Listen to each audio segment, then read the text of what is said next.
at the supranational level, this is very much the first case worthwhile where a legal person that is a natural ecosystem is actually going to an international court to say my rights have been violated.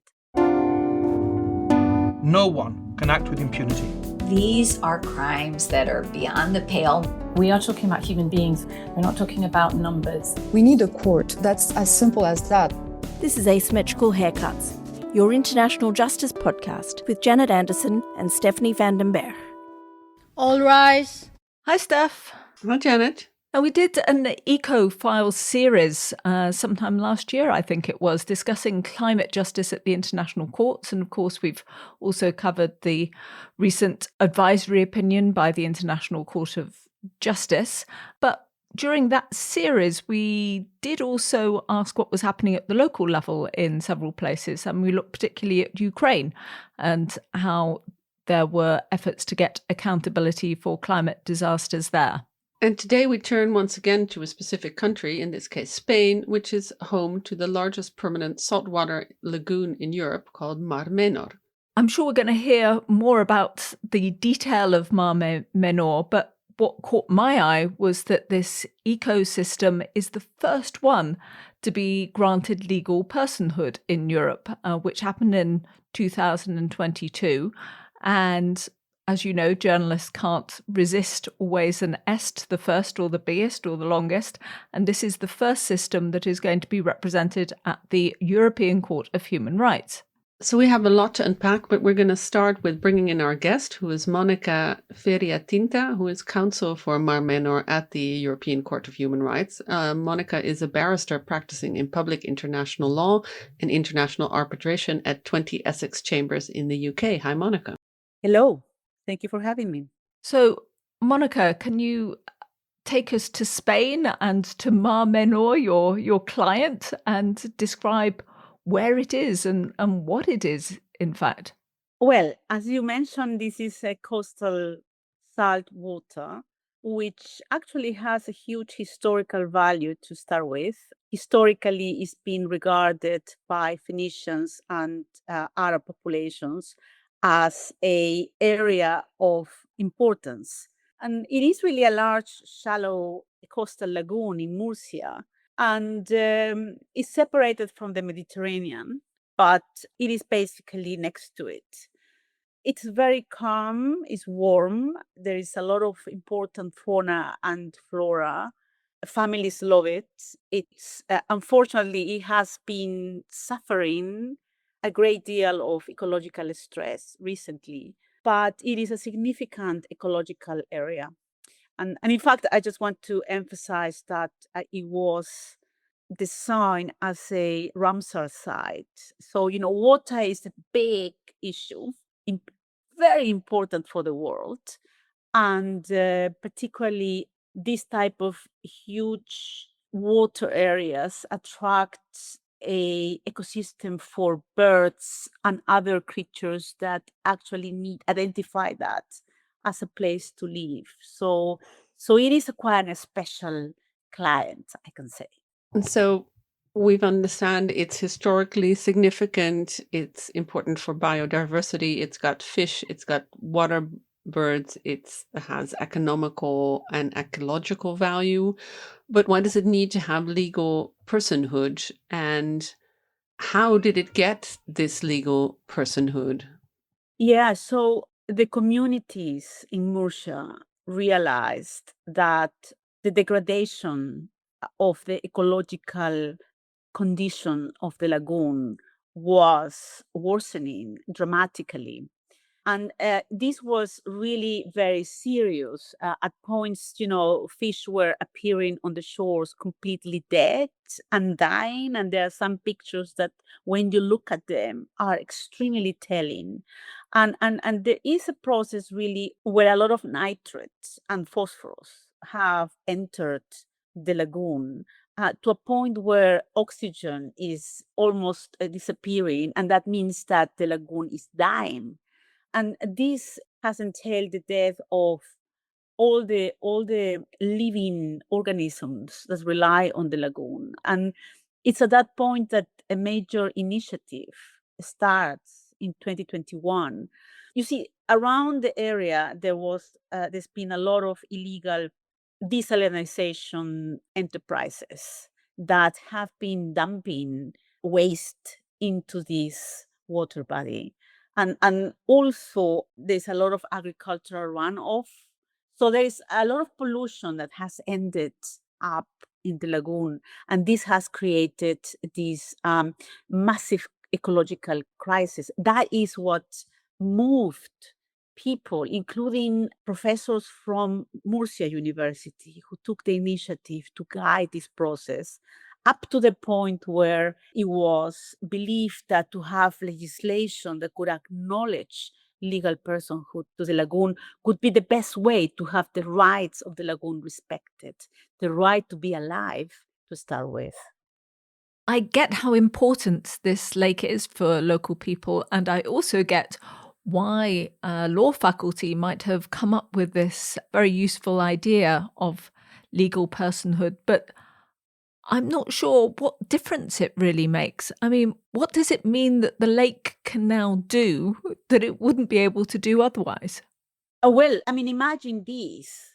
When a living organism, and this is an ecosystem that is alive, when it is treated as a dump, it's treated like devoid of any value, isn't it? You know, it's a dump, it's an object, it's a thing. And now imagine to actually have a different approach to it and acknowledge that you are not dealing with a dumping site, that you are actually living with something that is alive, that there is life organisms and valuable life in this lagoon. And therefore, the lagoon itself is not regarded anymore as an object, but as an entity, as a living entity. Obviously, that then attracts a different perspective to actually seek recognition of that personhood, of that inherent dignity, is a way of ensuring that you see that in a completely different light. No longer a dumping site, no longer a object, but a living entity. So I think that's the big shift in the approach. And obviously, these all come from, I'd say, a major context where we've learned how indigenous peoples approach nature. So nature itself is not some kind of parking space or something devoid of life. Nature is alive. And indigenous peoples have had that reverence and that acknowledgement of the life force that is enshrined in trees, lakes, sea, etc. And so this is really a move in the European context to acknowledge a place of such vital importance in the area, this lagoon, to actually recognize that dignity of the life within it. And they achieve that by really the top possible mechanism, which is, getting a statutory approval via parliament and issuing a law that not only recognized this legal personhood, legal personality within the Spanish legal system. We are talking, this is a constitutional level, but also the acknowledgement that anyone, so the idea of guardianship, so there's a regime of guardianship that anyone could seek the respect of the rights of El Mar Menor if these rights were breached. I have a couple of follow-up questions, but the one that most springs to mind now is, where does this leave this lake with legal personhood versus people in legal terms? If you talk about, if you have this legal personhood recognized, you can legislate harms against them, but they also maybe have to be weighed against the advantages that people, other legal entities or persons have. For example, if you have a community that uses it to take water and to desalinate water, what are the legal rights of the person versus the ecosystem? Does it have more legal rights? Is it the same as a person or same as a community of people? I'm trying to kind of figure out how that works. Yeah, so first of all, I want to emphasize the support by people, by the communities in the area to the idea of giving legal personhood to this lagoon, Mar Menor. It was 640,000 people that signed this request so that this would go to parliament and be decided there, and eventually law 19/2022 was issued, which is the one that gave this legal personality. Second, I'd like to invite you to understand what is human in a different way. I mean, often we tend, and I'm afraid the way human rights law has developed is, there's a tendency to see what is human in itself out from the context of the environment and the living environment. I think that is wrong.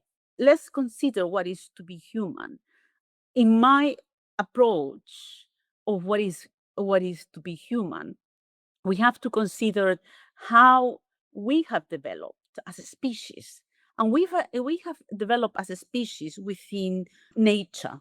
So our sense of identity, well-being, mental health, etc., is deeply, deeply connected with nature.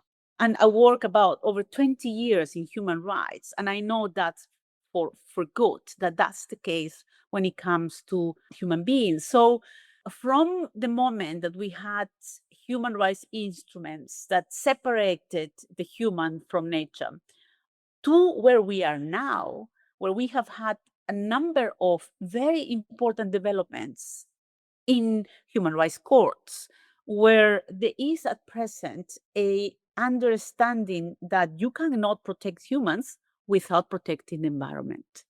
And that is a major moment where we are kind of reconstitutionalizing, reconceiving even human rights. So I don't see the dichotomy between, hey, this is about enjoyment of humans, and hey, this is what is nature rights. No, it's rather nature rights serves really the better life of humans. And why is that? Because of the concept of sustainability.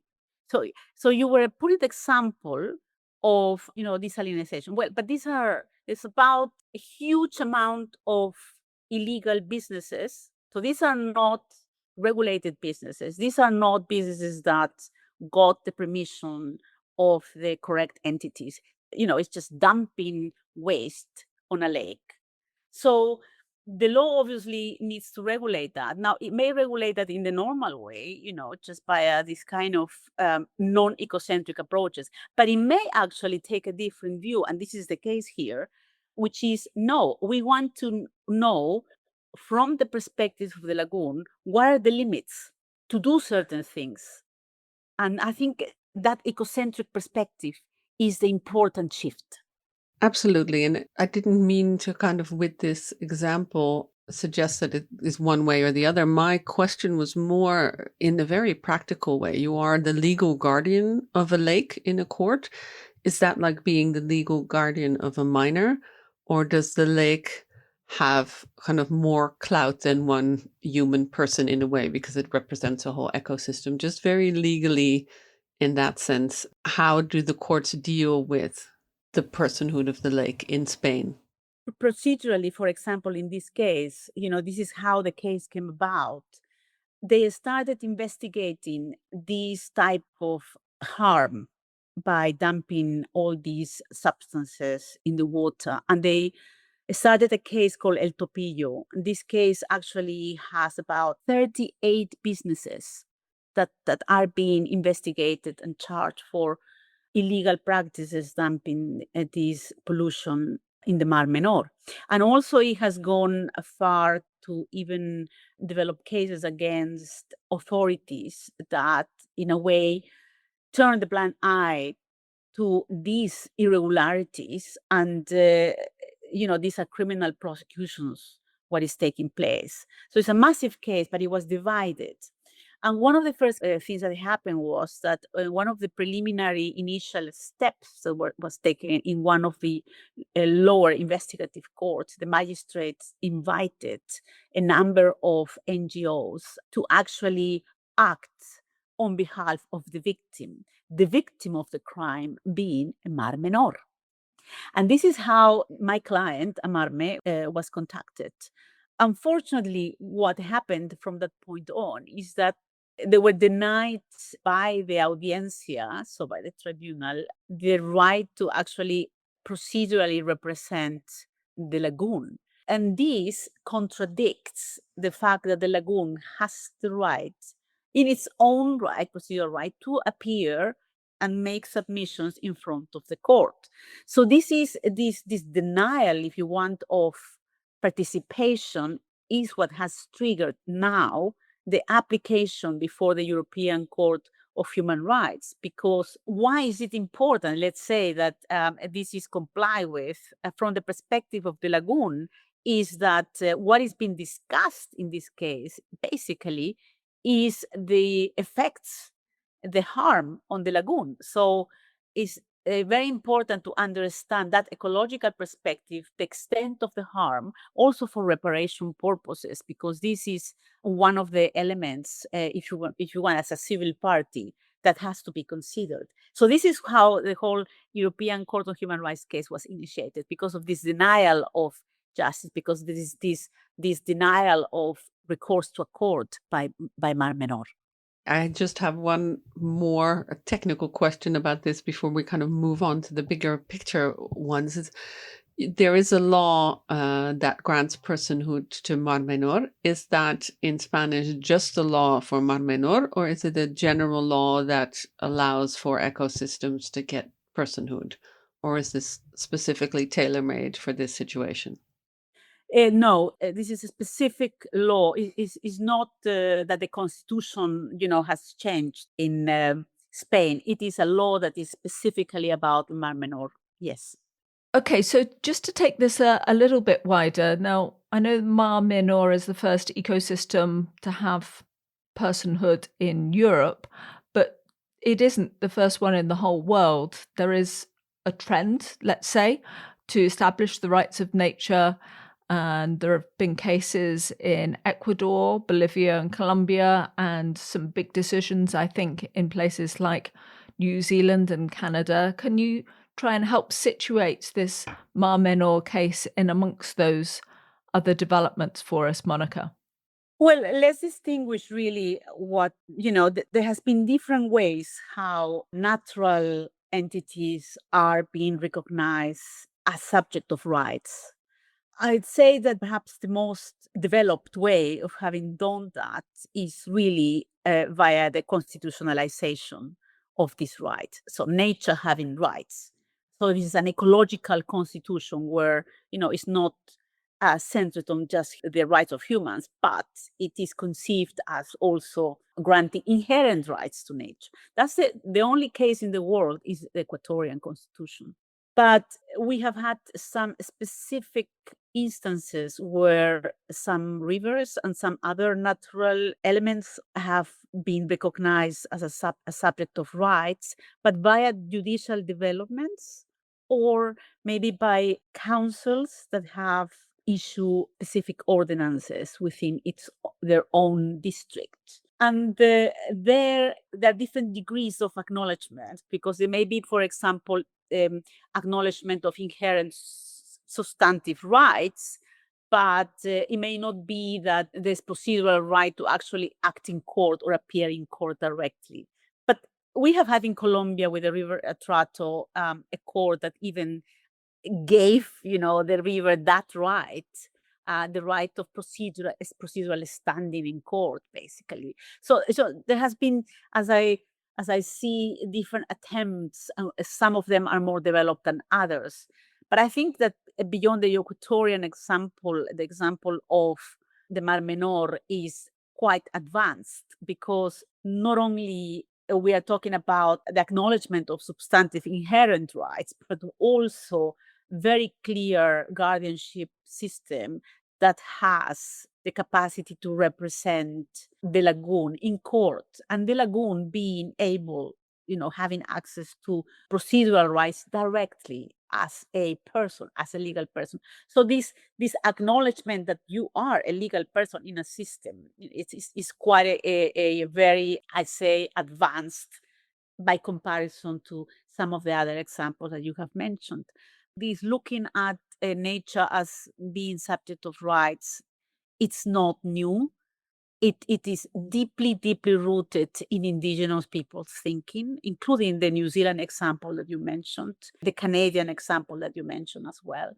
But I think that in the midst of the climate crisis and biodiversity crisis, people are opening their eyes to the major collapse of ecosystems, and they are defending what they love most, rekindling a relationship, I think, that is fundamental, the relationship we humans have with nature. So we are, I would say, and I argue this in a book I have written called A Barrister for the Earth, at the very moment where a lot of, just like, the Enlightenment time, there is a reconsideration of how we are living on Earth. These processes, as we are seeing around the world, trying to protect nature and acknowledge that it's not a commodity, but it is alive, and we depend deeply on that. That the law actually assigns the right place to the protection of nature, and I think that that's amazing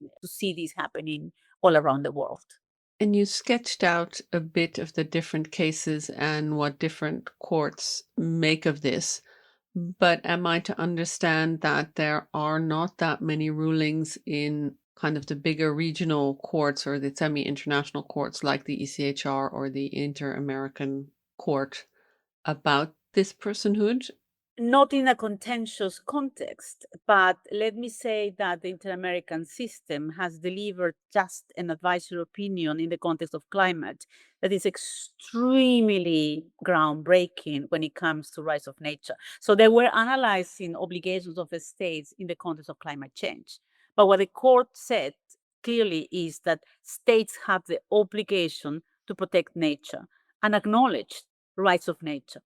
So that is beautifully written. It's an ecocentric perspective that the court has explained in detail. And I think is the inspiration really for a lot of changes in Latin America. So all the states that are party to this, to the OAS members really. And I think that this is worthwhile highlighting that. But in the contentious context, so that is a case where two parties are litigating. No, we haven't had a precedent at the supranational level. I mean, we have had domestic cases where the rights of nature were at stake, such as the case of Los Cedros in the Constitutional Court of Ecuador, and I acted also in that case. Is a milestone because it was one of the first cases where rights of nature was properly construed, and it's 150 pages telling us what it is. But at the supranational level, this is very much the first case worthwhile where a legal person that is a natural ecosystem is actually going to an international court to say my rights have been violated. It can only happen in Europe as well because of the specificities of the European Convention on Human Rights. So tell us about the case at the ECHR. I know sometimes cases can take quite some time. What should we be looking out for? What's happening next? Well, so from what I was explaining, clearly what is being challenged is the capacity of the Mar Menor to actually be able to act in court, in Spanish courts, and as a victim to be able to make representations, etc. So the question is, can this be adjudicated by the European Court of Human Rights?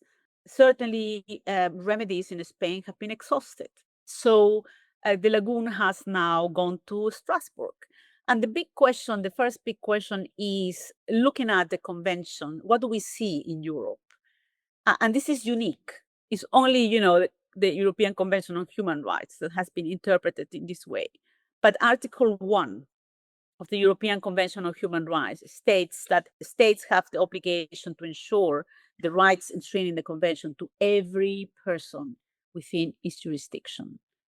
So the term everyone has been interpreted in Europe as being either a natural person, a human being, but also a legal person. So what is critical is that the legal person is constituted as such so it has that recognition in a domestic legal system of a country that is signatory of the European Convention of Human Rights. And we argue that's the case of the Lagoon. Just as a company, it has legal personality, and companies have been litigated in Europe since 1978, with the first case that broke new ground. It was the first ever legal person going to Strasbourg and saying, my rights have been violated. I want a remedy. And the court said, yes, we can, because it interpreted this term everyone in the manner I have explained. So it's the first time, though, that not a corporation, but rather a different type of legal person is knocking the door and saying, my rights have been violated. I want a remedy. I think in this case, well, the key rights are equality before the law and our due process.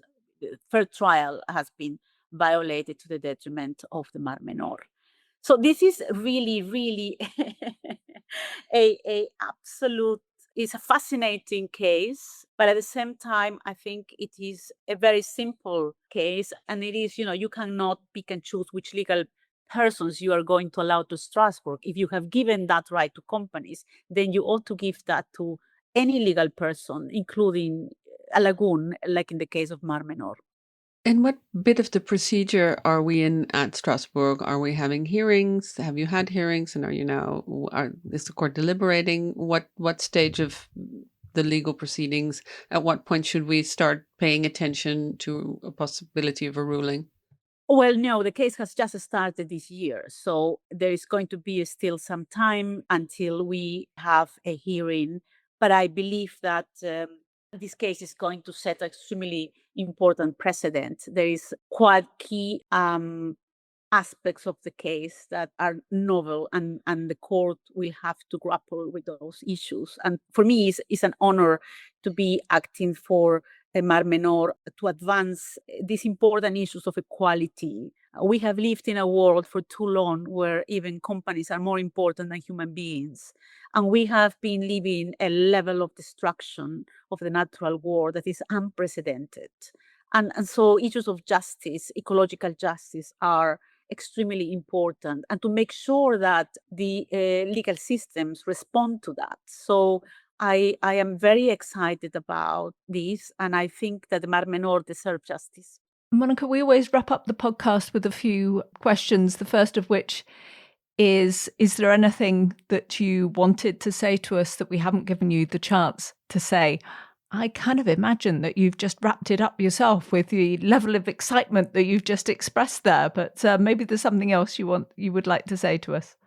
I think that, you see, when I started working in international law, I am the generation that went to The Hague and worked in some of the first modern cases concerning genocide, crimes against humanity. I am one of the architects of the Rome Statute because I acted for a state as an advisor during the Rome negotiations that led to have an international criminal court. And I have worked as well. I had the opportunity to work for the International Court of Justice. So that is my background.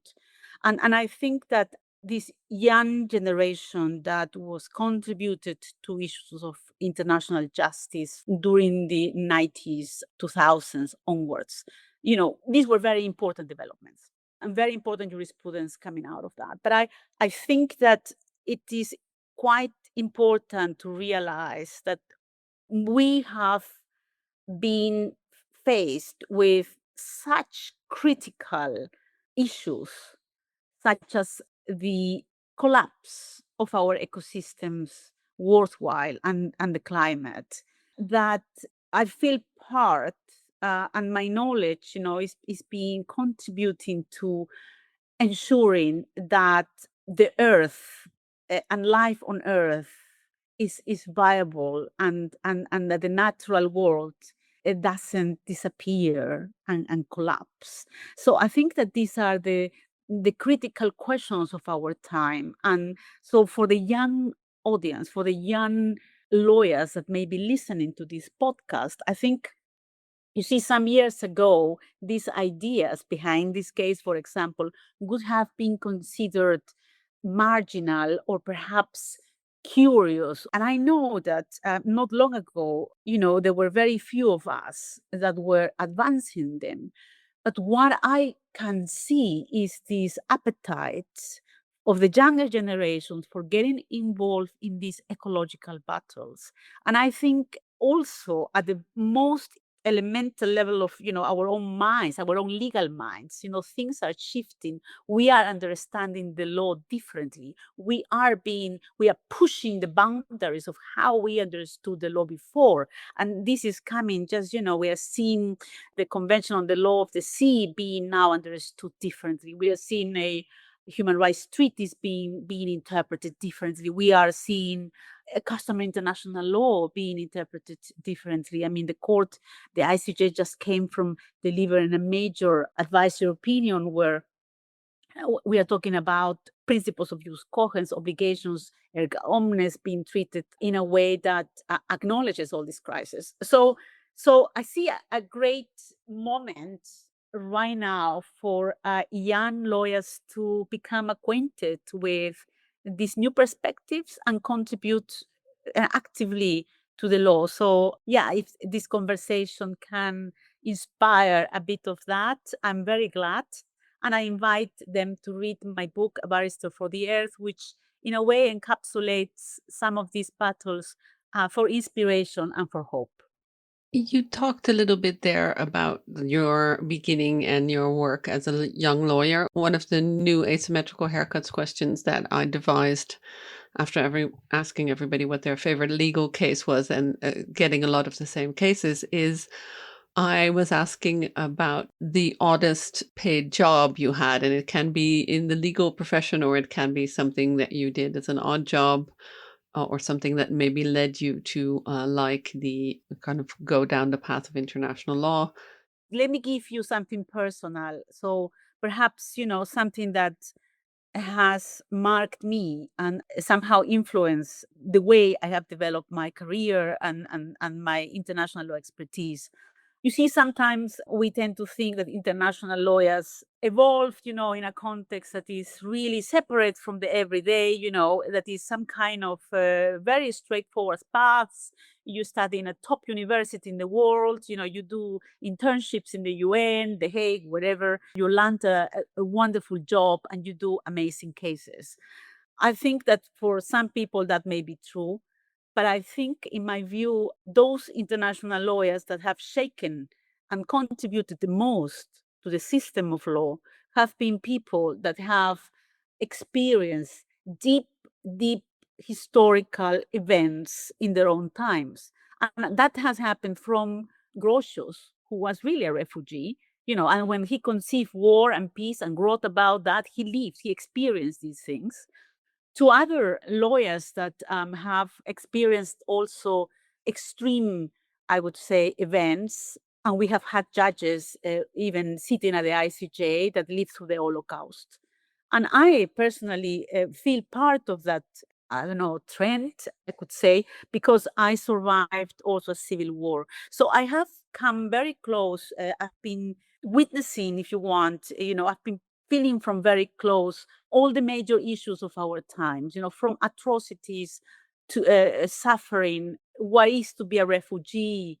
And then, all of that has helped me to understand the law from a different perspective and to bring something very personal to my work. So I'd say that to anyone that may be listening to this podcast, if you are interested in international law, you don't have to be the son of a diplomat or the child of judges. It doesn't matter where you come from. I think that the international lawyers of the future probably will be coming, from extreme situations and then, embrace the law and really be the architects of a system that is more advanced than the one we have today. And our final question, Monica, is there anything that you have been reading recently or watching or listening to that you would like to share with the audience? And we already will do a link very definitely to your own book, A Barrister for the Earth. but maybe there's something else either within this field or something you use to get away. What's on your Netflix queue or what's next to your bed that you would like to share with the audience? Oh, I read usually a number of books at the same time. Since there's a connection with the Netherlands, I can say that one of my favorite readings recently has been anything to do with Spinoza, who inspired me very much during my writing of the book. And so I will, suggest that any book that he wrote is philosophical writing, but it is, I think, extremely beautiful writing. And I can send the link to some of my favorite books by him. Thank you for that, and thank you for sharing that personal history. I think our question about that first job is also a way to get in that the path to international law isn't straight, and that not everybody starts, that very different people come to international law, but that is a different way in. But you gave the kind of question we were also looking for, to let you see a kind of different side of your personality or share something personal about how you got there. Yeah, my first job would have been, my first job was really at the International Tribunal for Former Yugoslavia. No, I mean, that doesn't reflect really reality, I think. I always see that people struggle to have the first opportunity, and reality is that our personal experiences are our best assets, really, to develop. We tend to undermine them, to think that you have to be someone else to make it in such a competitive field. But I believe that, that's the best asset we have. Great. Thank you so much, Monica. Thank you. Just to say that if you are enjoying this podcast and you'd like to give us a bit of extra support, you can head over to our Support Us page where you can give us a tip, or you can follow us on Patreon and you can download our newsletter. And we really appreciate everybody who gives us a bit of extra support there.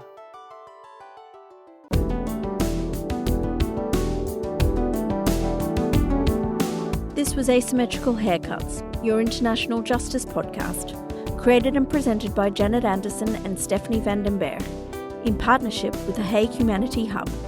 Music is by Autonautics.com. You can find show notes and everything about the podcast on asymmetricalhaircuts.com. This show is available on every major podcast service, so please subscribe, give us a rating, and spread the word.